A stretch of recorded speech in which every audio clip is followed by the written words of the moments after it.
The trailer we say अगर सीखेंगे तो गलत और गलती दोनों से बचेंगे. And we also are talking about sex education, but at the right age. Right. 12, 13 is the age that you attain puberty. Right. Then absolutely at 12, 13 you must know about how a human body functions. Right. This is a subject where your character is outspoken, bold. How similar is she to you in real life? I am somebody who stands up for what's right. I would say I'm not adamant, but I'm just, very righteous. A lot of guys, it was just a fun lecture. It Yeah. was just like, it was not taken seriously. What was your experience like? Similar, I mean, guys had overconfidence that हमको तो पता है, हमको सब पता है, सब पता है, कुछ नहीं पता है. कुछ नहीं पता है. Showing sex is not necessary.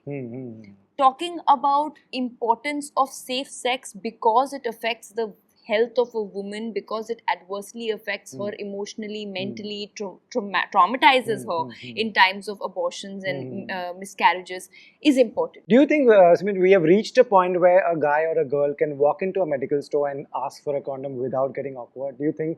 I think a lot of men, especially I can talk about because sure. I've encountered that more, Okay. are not comfortable with the idea of asking it.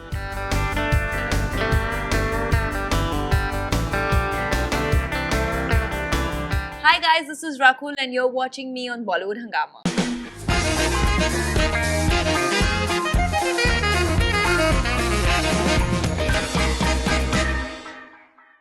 Guys, thank you so much for your time. Happy New Year to both of you. Happy New Year. What we were discussing, Rakul back with a bang once again at the start of the year. I'm really happy that the year is kick-starting this way. Right. And what better for an actor to start with either shooting or a release of your film. That's so true. Sumeet, what was New Year's like? And you also you wanted to get back to the grind, or you were like, thoda aur chutti ho jaye? No. I wanted to get back to the grind. I had my share of fun, and then I think 2nd January onwards, I'm like, okay, now let's get back to the grind. Nice. So I've seen the trailer, and I'm sure by the time the interview comes, everybody would have seen it. Again, Rakul, this is a subject where your character is outspoken, bold. My first question is, how similar is she to you in real life? Pretty similar. I think I am somebody who stands up for what's right. Yeah. Sometimes that could come across as adamant, but I would say I'm not adamant, but I'm just, very righteous. Right. And I feel that everybody should be. It's not irrespective of the gender that you are. As a personality, as a human being, you should be righteous in what you believe in. Right. You should stand up for your beliefs, for yourself, for your for the right. Or for the world you believe in, right?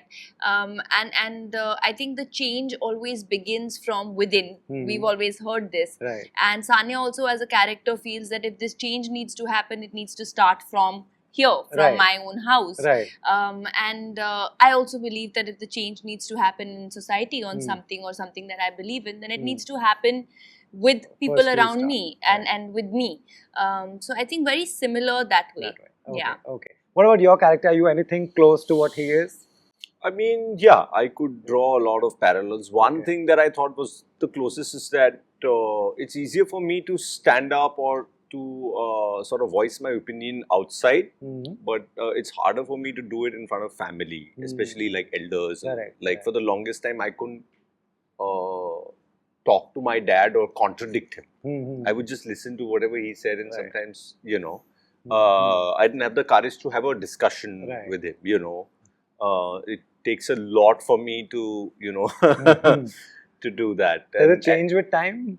It does. I mean, now I think, now I'm able to, I've learned how to put my point across without really getting into an argument or something, or, without, and I think a similar problem happens in the film also, where this guy is a little, not afraid, but a little, intimidated by his elder brother, who's like a fatherly figure in the house. I guess it stems from respect, but it's also a little bit of fear of not wanting to offend your elders. Fair enough. Right. Rakul, what is your first memory of sex education? Like, what is there? Was it in your school? Was it Yeah, it was in my school. I think it was in 9th standard that your first, you have that biology chapter of the reproductive organs of male and female. That was the first time that we got to know of acha aisa hota hai. And then we had a seminar in the, after our introduction to those chapters, we had a sex ed seminar in 9th standard, where I remember that everybody, being a co-ed school, was giggling and oh, you know, we want to bunk this, how do we go? And you know, the funny part is that the teachers also somewhere were sort of conscious of what they are speaking, right? Which is why the environment like that. And so that is my first experience where it is a part of the curriculum. That is why it's happening in school. But then everybody is still shy. You know, which you don't understand. Why? I mean, if possibly if we were not subjected to that sort of shyness in school, then it wouldn't have been like, if every school takes it up as a part of a mandate, which it is in books, and possibly the way of talking about it or the way of conversation is as normal as you would talk about any body part or any form of health, you know, like whether it's your heart health or physical health or sexual health, it's all the same. Then maybe that taboo would not have existed.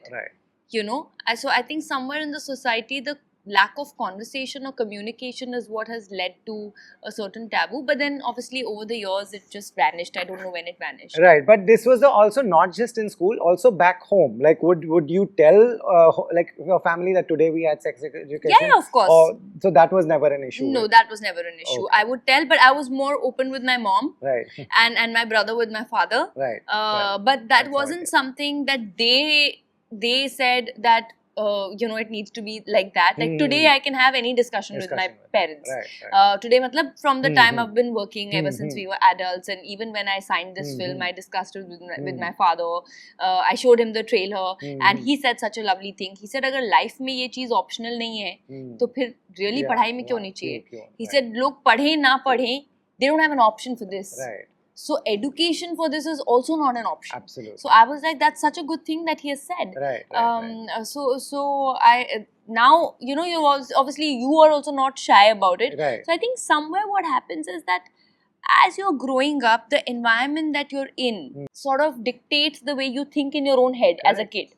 So the importance of that environment being very free, easy to communicate, whether it is if it's happening at home or in schools, I think that will lead to a much more free-flowing conversation at home. Fair enough, right? I mean, for guys, for a lot of guys, it was just a fun lecture. It was just like, it was not taken seriously. What was your experience like? Similar, you know. I mean, we didn't have a real class about this. We just had like, you know, some teacher came and did a PPT presentation of 10 minutes. Nobody asked anything. He was also so conscious about the whole idea of, you know, sex education. Then after a point, he left.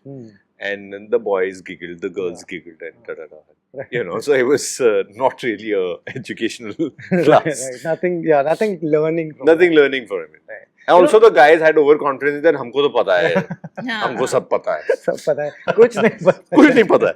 Right. Rakul, but do you know, now when you talk to younger parents and when you talk to people around, do you think this has changed? It's become better? Are we in the right direction? Absolutely. You know, I feel that the younger couples are so much more liberal and so much more conscious of educating their kids at the right age. You know, you've seen the trailer. In the trailer, we say, अगर सीखेंगे तो गलत और गलती दोनों से बचेंगे. And we also are talking about sex education, but at the right age.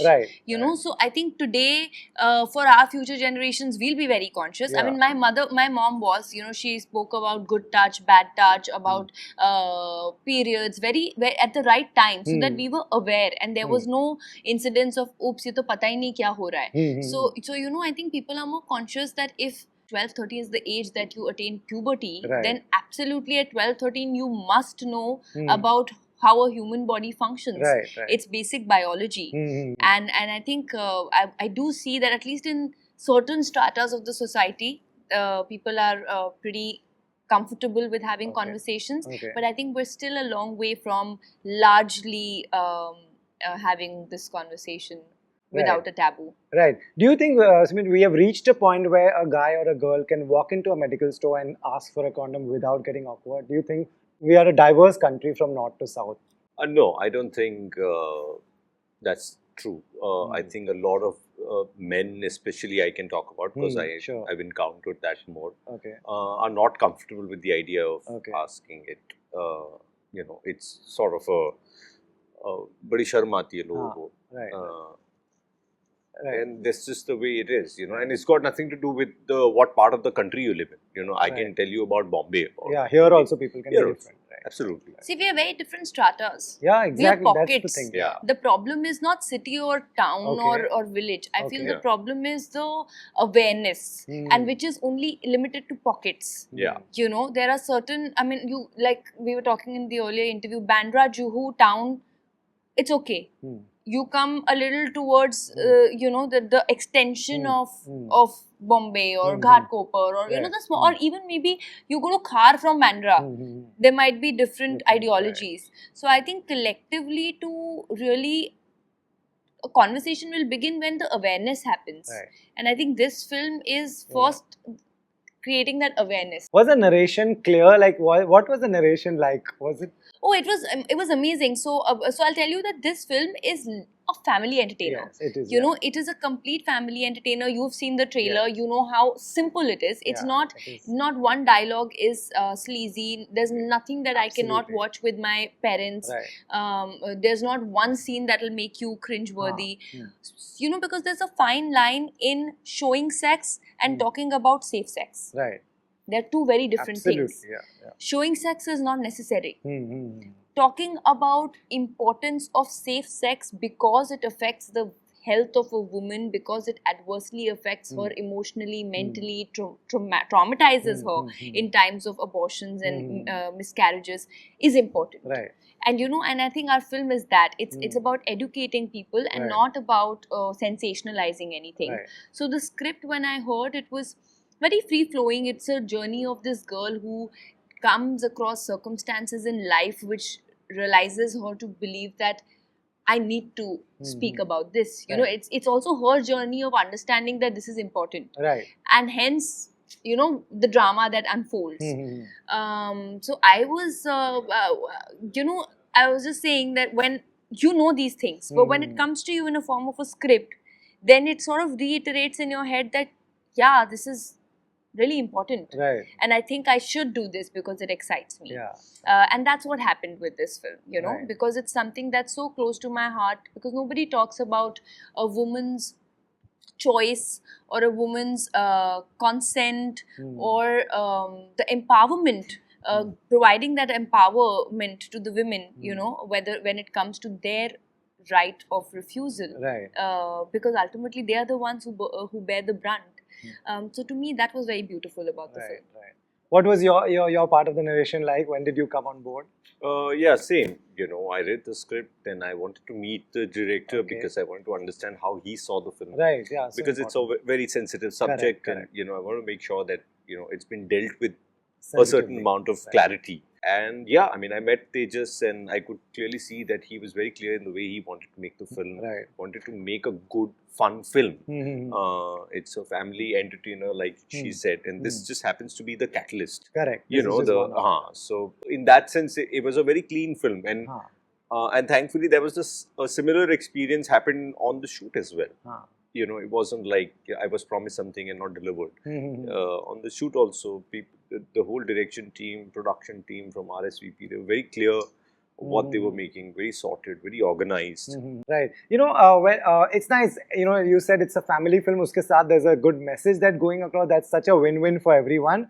When a film is also on a subject like that, is it, at least we have moved in that direction, that it can be today sold easily, it can be made easily? Yeah, absolutely. I think because there's audiences for it. Yeah. I think we've seen in the past that the experiments on, say, talking about different taboo topics or sensitive topics have been received very well. And I think films are always a reflection of the way your society is evolving. And if the society is evolving, then you can have at least a section of the society is evolving, so you can make an attempt to have a film, of course, main agenda is entertainment, and through entertainment there is messaging.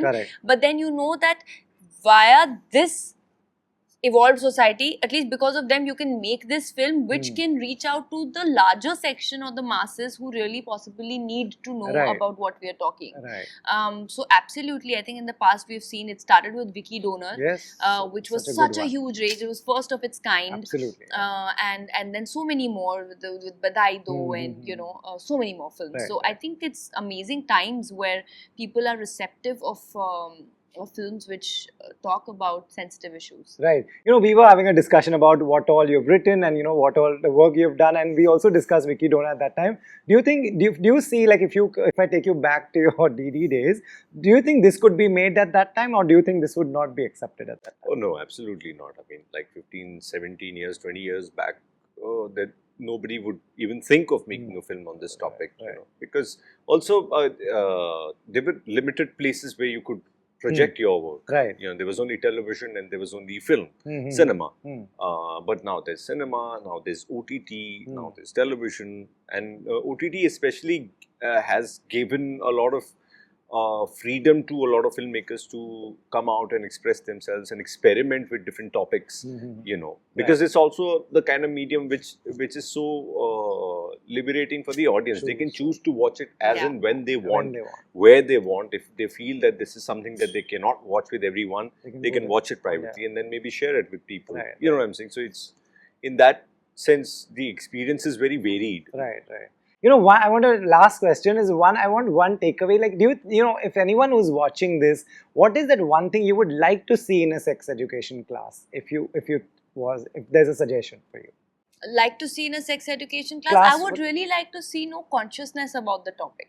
Okay. I would really like to see a certain sense of comfort, even from the teachers when it comes to explaining, and even from the children. And I think it's a two-way process, because if the teachers will take ownership and treat it as a matter of fact, this is just another. Then it is a matter of fact. I mean, it is as normal as it can be. You know, I think from the teachers need to stop sensationalizing it or thinking that it's a taboo or hushing it. In schools, we need to start, you know, possibly having a more and I think the newer schools are doing it. It's a mandate, and actually, you see, the government has been doing for so many years. Whether it's awareness about AIDS, HIV, protection, contraceptive, but somewhere in the society we don't talk about it. This is need of the hour. So I think the less we sensationalize and the more we talk of it as a normal topic. That's what I'd like to see in sex ed classes. And I'll tell you, only yesterday I was speaking to my driver. And I asked him, how many kids do you have? He said, I have twins. And he said, I waited 8 years. I wanted to be fully prepared before I had children. I actually only wanted to have one child because I wasn't financially in that space where I could have children. And it was so refreshing to hear that, because it's got nothing to do with what strata of society you come from. It's just how you think. Right. Absolutely. And lastly to you also, you know, one is that this gadget is can be the biggest enemy. There's extra information here. It can be misused as well. That's why, isn't it more important to have the right education in school and not go all out seeing everything on the mobile phone? Absolutely. Because information this will give, but wisdom will only happen at home or in school, you know, of how to process that information. Great, you know, like you said, this is a family film, so I really hope people go and watch this in their homes, whether by themselves or sitting with their families. You both continue to entertain us. My personal favorites. Thank you so much. Thank you. Thanks so much. Thank you, guys.